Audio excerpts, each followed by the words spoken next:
All right, so here's the stuff that I use as a cheap alternative to canvas. And I gotta say, I love this stuff. It is foam insulation board that you can get at Lowe's or Home Depot.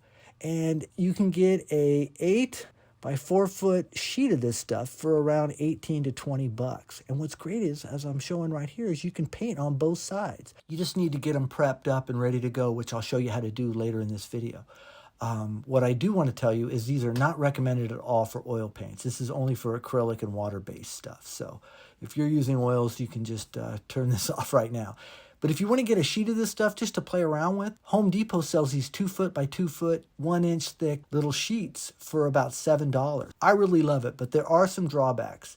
These things can get damaged fairly easy. When you're at the hardware store, make sure you try to pick out the cleanest sheet you can, because a lot of them are damaged. And the surface area is pretty soft. So like if you have a heavy hand with a pencil or a paintbrush, you're definitely going to leave some marks, which may or may not be cool. Depends on what you're into. Now, what I love about the foam, though, is how light it is. So hanging it's not a problem, and you can cut this stuff really easy. All you need to do is score it with a utility knife. Okay, so if you're still with me, I'll run through how I get this stuff purchased and prepped and ready for painting.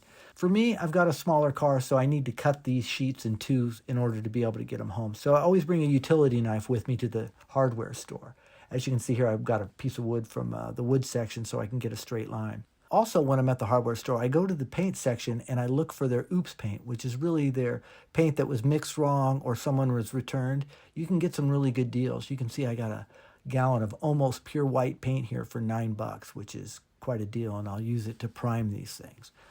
You can see that these foam sheets have printing on one side, which is no big deal. They just need a little more primer to cover up. But I always start on the clean side, which you can see here as my first attempt at painting on this. What you'll want to do, though, before you put the primer on is get rid of the protective plastic covering here. Be careful when you're pulling this stuff off. It can give you a shock during certain times of the year. So now it's time to prime this canvas, and I like to set it on some paint cans so it's not setting directly on the floor. And to get the paint on this thing, I'll just use a brush at first to scrub in a bunch of paint over the whole surface, and then I'll smooth it out with what they call a foam cabinet roller. This will give me a nice smooth surface. And the clean side usually takes about 2 coats, and on the printed side, you probably need to put down at least 3, depending on, how thick you're putting it on. Okay, so one last thing. I don't really know about the long-term effects of painting on this foam. I can only vouch for it lasting at least 4 years, which is how long I've been painting on it. So far, I've had no cracks or peeling or any kinds of issues whatsoever. I would think there's not going to be any problem, but I just, wanted to give you a heads up. Okay, well, I think that's it for now.